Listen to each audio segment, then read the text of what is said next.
The UN's humanitarian chief warned on Tuesday the spectre of famine has returned to war-torn Yemen and for the first time singled out Saudi Arabia, the United Arab Emirates and Kuwait for giving nothing to this year's $3.5 billion appeal for desperately needed aid. Mark Lowcock told the UN Security Council that famine in Yemen, the Arab world's poorest country, was averted 2 years ago because donors swiftly met 90% of the UN's funding requirements, enabling humanitarian agencies to increase monthly aid from 8 million to 12 million people and save millions of lives.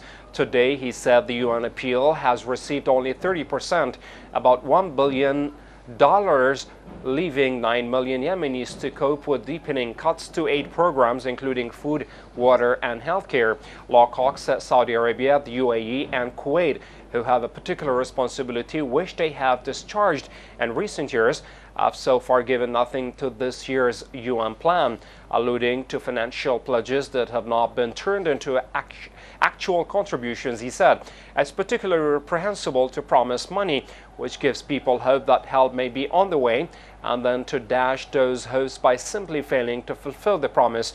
Continuing to hold back money from the humanitarian response now will be a death sentence for many families.